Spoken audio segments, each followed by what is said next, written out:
The following program is a PBS Wisconsin original production. You're watching Here and Now 2024 election coverage.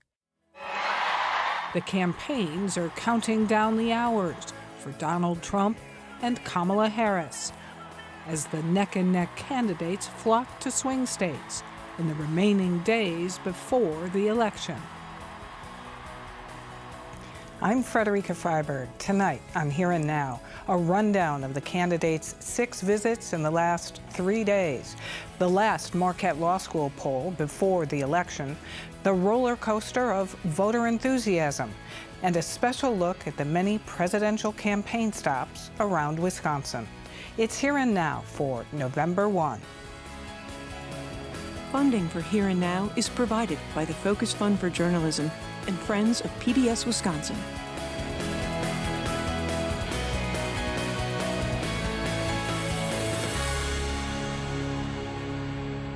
With the election in 4 days, Wisconsin is the place to be tonight. Both presidential candidates are holding rallies in and around Milwaukee. Donald Trump is scheduled to speak within the hour at the Fiserv Forum downtown. That's where Here and Now reporter Nathan Denzine is. And hi, Nathan. Hi, Fred. So what time is Donald Trump scheduled to take the stage, and who have you been hearing from in that crowd until he does? Yeah, so Trump is expected to speak here at about 8 o'clock, but we know with a lot of Trump rallies, he could show up late, so probably about 8:30 is realistic. In the meantime, people here have heard from a lot of former and current Wisconsin representatives. Former governors Tommy Thompson and Scott Walker were both here, as were Representatives Brian Stile, Scott Fitzgerald, Senator Ron Johnson, and Senate candidate Eric Hovde. So very Wisconsin specific, not a lot of outside people. Well, what's the energy like there inside? It's very high. It is very high energy in here, Fred. When we came here at about 7 a.m. this morning, there was a line that was already forming, and it's pretty full in here. The second section in here was curtained off initially, but they've been opening up that more and more as we've gotten closer to Trump speaking. There is not an empty seat in here if that seat is available. Why would Donald Trump visit a Democratic stronghold like Milwaukee once again? Yeah, so it harkens back to the advice that former Governor Tommy Thompson had given to Republicans in the state, and that is to really hit these areas of Madison and Milwaukee hard. If you look at it, the percentages, it might say that they're very, very Democratic, and that's true, but there's still a lot of Republican votes in these cities, and they don't get to see their presidential candidate very often. So Republicans are trying to hit these areas to drive out those voters, because as we know in a state like Wisconsin, every vote counts.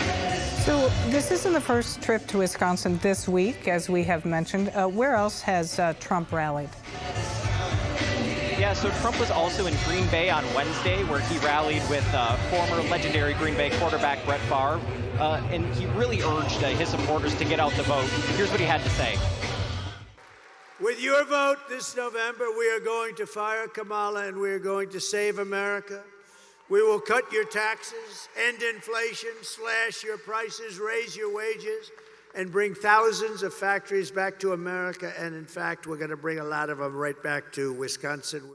So we saw him there in his reflective vest as a prop to highlight a comment that Joe Biden had made earlier this week. But it does sure seem, Nathan, like these campaigns are leaving it all on the field in the final days. Can you sense that from the crowd as well? Yeah, absolutely. They're pulling out all the stops here tonight. The music is loud, as you could probably hear behind me. They've had the T-shirt cannon out. They really care about this state. In his many visits to Wisconsin, who is Trump hoping to turn out? Well, really, he's hoping to turn out his base here. He's probably not changing many minds, but at his rally in Green Bay, he was in the Bow counties of Brown, Outagamie, and Winnebago, which is a really strong Republican stronghold.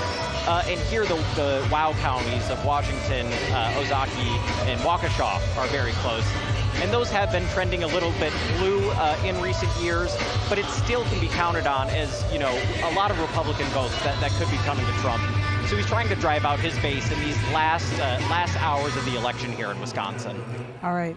Nathan Denzine, we really appreciate your reporting from the Fiserv Forum there in Milwaukee with that loud music, the T-shirt cannons, and all the rest. Thanks very much for your reporting.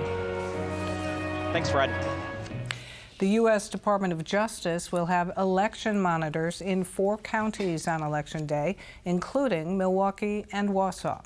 Meanwhile, Kamala Harris also made her second trip to Wisconsin this week with 3 stops across the state today in Little Chute, Janesville, and later tonight in West Allis, where she's holding a rally just miles from the Trump event.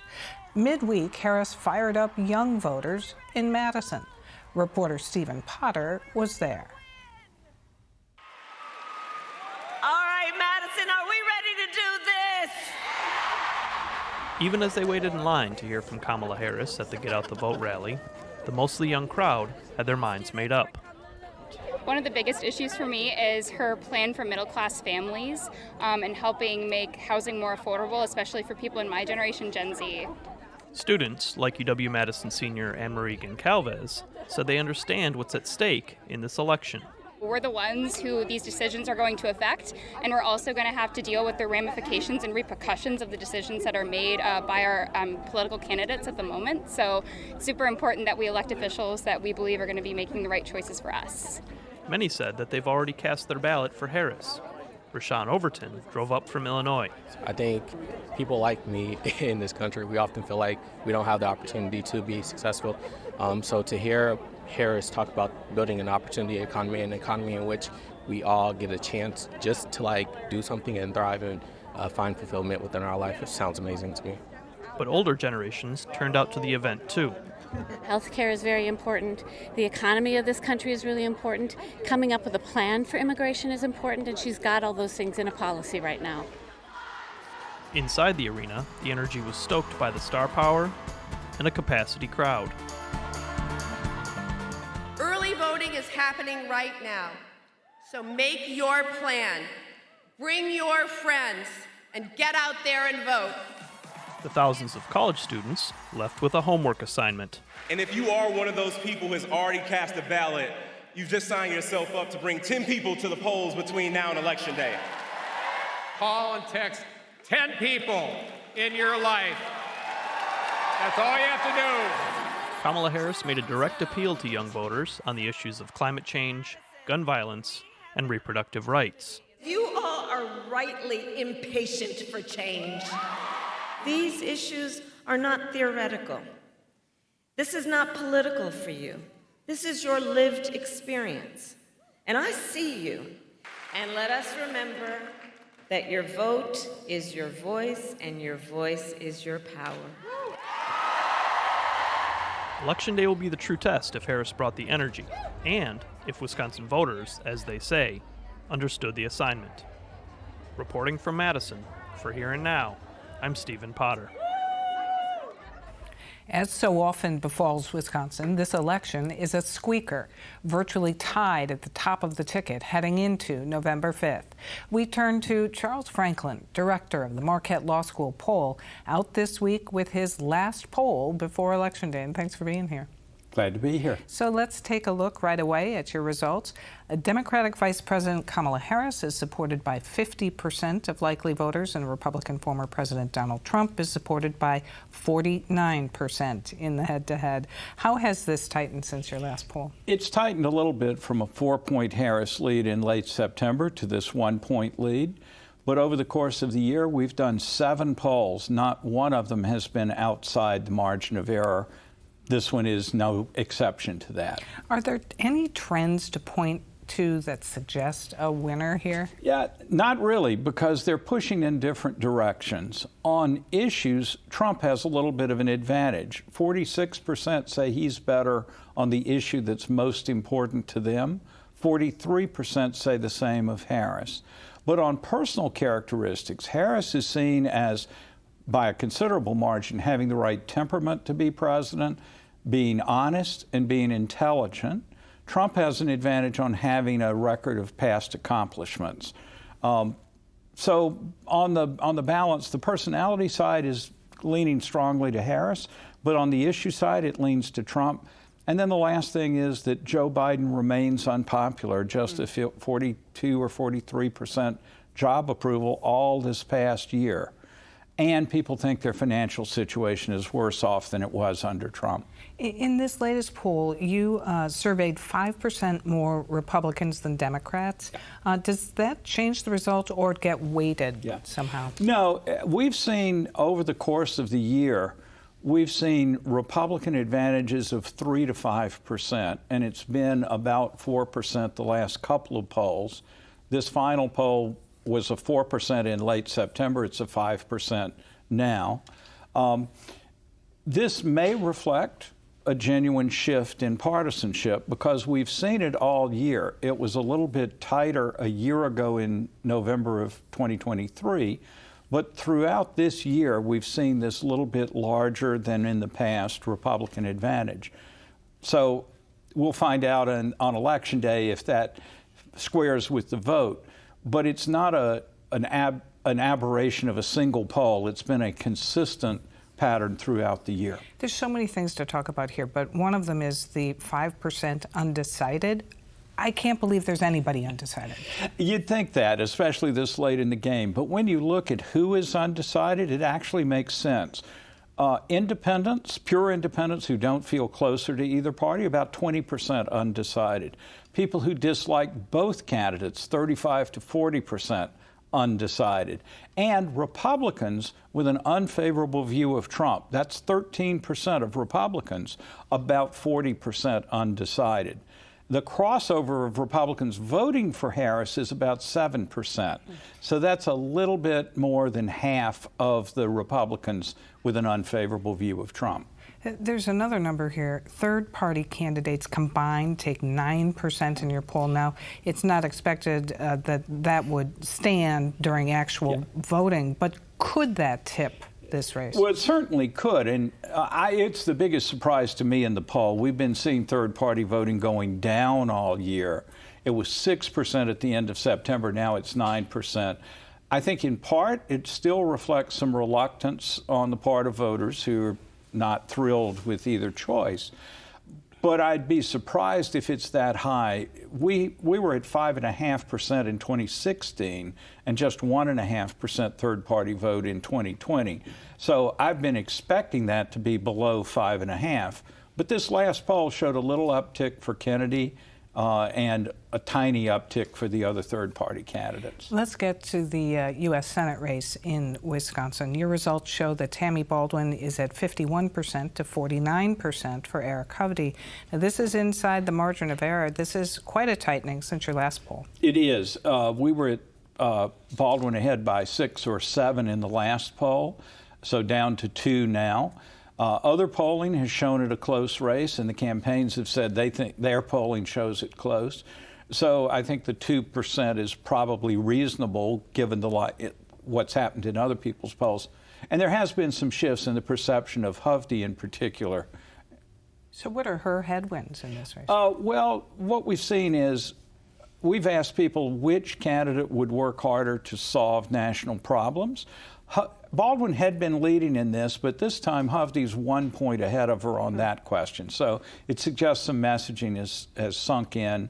Also, who would better represent the interests of Wisconsin?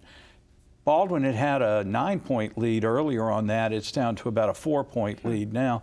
I think in some sense this is just the tightening of the race, but it also does reflect some of the messages of each campaign beginning to work through.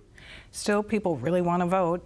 In the measure of enthusiasm, it's at 66%, but it's varied by party. For Democrats, 75% are very enthusiastic, and that is up 4% from your last poll. How historically high is that, or is it? It's quite high. It's not historically high levels, but it is quite high.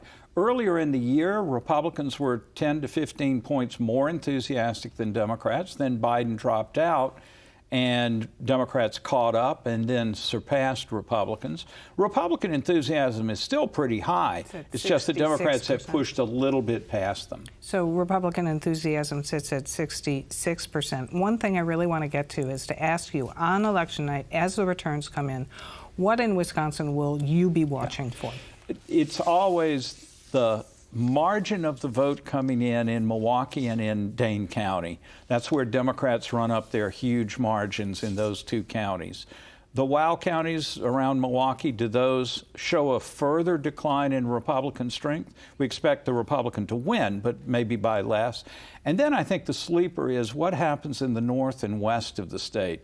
Trump gained a lot of votes from 12 to 16, but in 20, he basically broke even with where he had been in 2016. But there's potential for a surge in Trump votes there. If that happens, that's good news for him. If it fails to happen, then we're looking at the Southeast to see if these trends that we've seen in the Milwaukee suburbs and in Milwaukee and Dane County hold up. Perfect. Thank you. Thank you. Charles Franklin.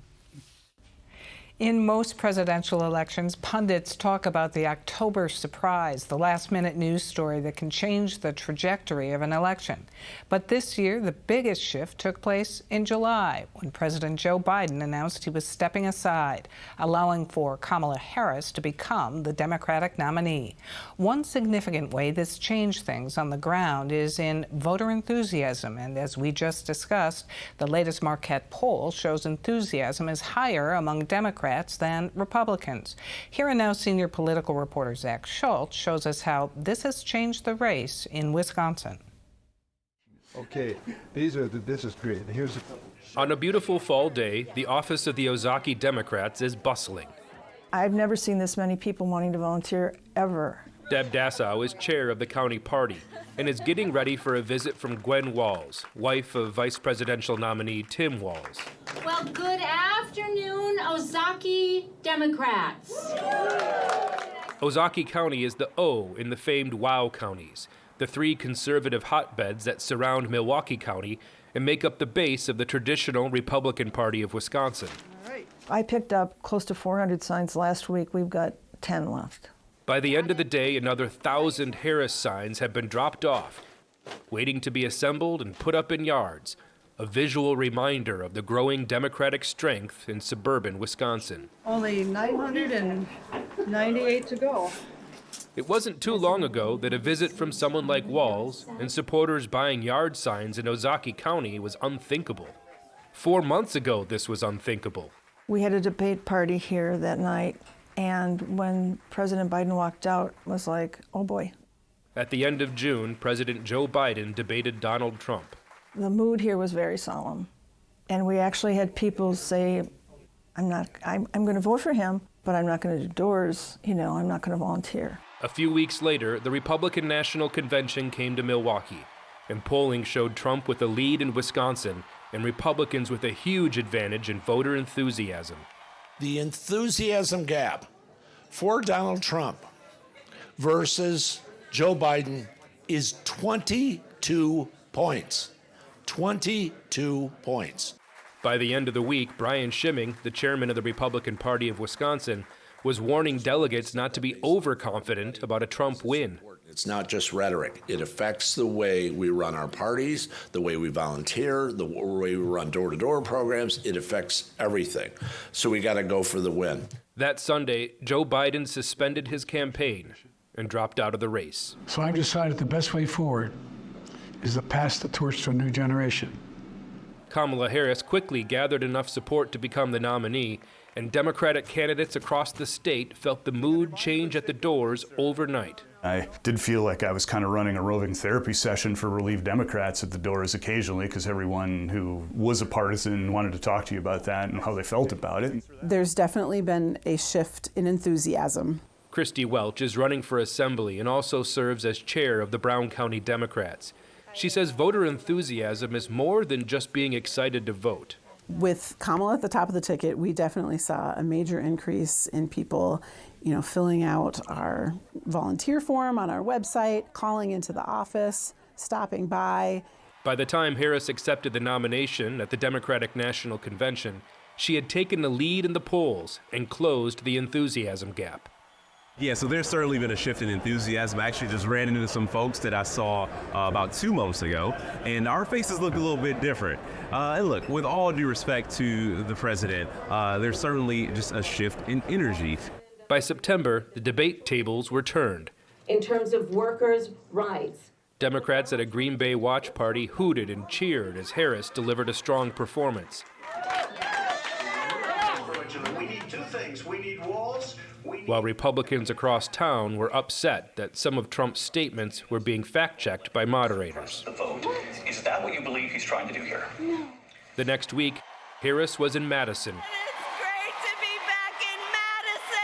encouraging her supporters to volunteer, trying to turn enthusiasm into action. The election is basically here. It's basically here, and we have work to do.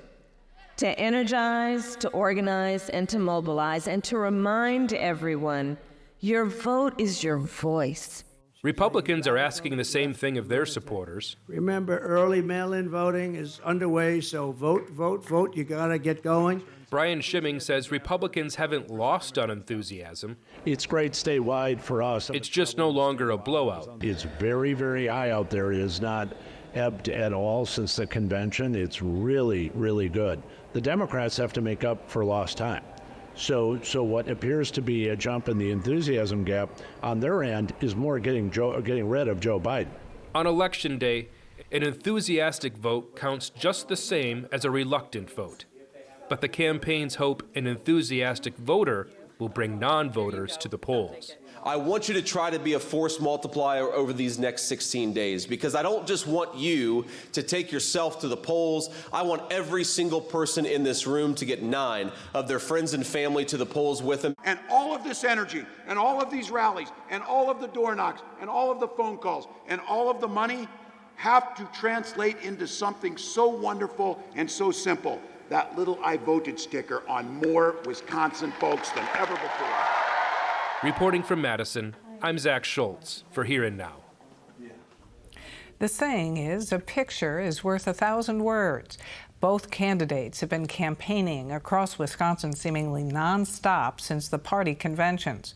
Reporter Merv Seymour has been on the campaign trail for much of it with his still camera, capturing snapshots and sounds in the race to win Wisconsin.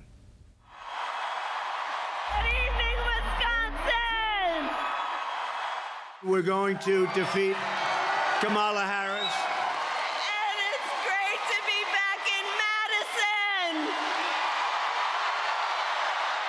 Ladies and gentlemen, the one man that's going to save this country, President Donald J. Trump.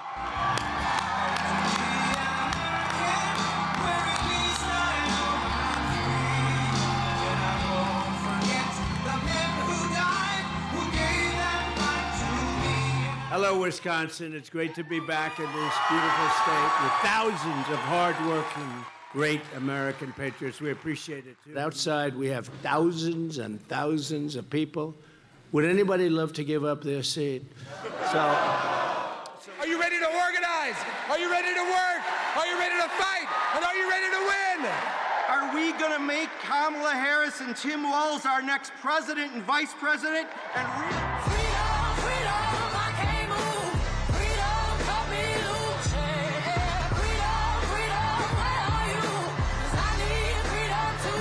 When I was 5 years old, we lived in Wisconsin.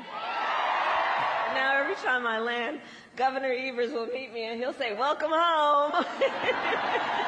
The Republican Party's back. Donald Trump's going to win, and we're taking our country back, and we're going to make it great again. Once again, ladies and gentlemen, once again. We're not going back. And the reason Wisconsin is because we know this election is about two very different visions for our country. Our country is being destroyed. This is the worst president and the worst vice president in history. You got to get out and vote. Your vote is your voice, and your voice is your power, and never let anyone take your power from you. If we win and when we win, we're going to prosecute people that cheat on this election. The easiest way and the best way is on November 5th, you got to vote for Trump, because we're not going to let it happen. Donald Trump is an unserious man, but the consequences of him being president again are brutally serious. Small towns in America are terrified of migrants coming in, and even when they haven't yet arrived, they're terrified. These people that are coming across the border illegally by the millions are taking the jobs of the black population of America and the Hispanic population of America. Someone who suggests we should terminate the Constitution of the United States should never again stand behind the seal of the President of the United States. If I win, we will have peace in the world again. If she gets 4 more years, the world goes up in smoke. So, Madison, today I ask you, are you ready to make your voices heard? And we will make America great again. Thank you very much, Wisconsin. Thank you very much. Thank you. For more on this and other issues facing Wisconsin, visit our website at pbswisconsin.org and then click on the News tab. To see all of our election coverage, visit wisconsinvote.org. And on election night, we will have live coverage as the polls close and into the night, alongside PBS News Election 2024 special coverage. That's our program for tonight. I'm Frederica Freiberg. Have a good weekend.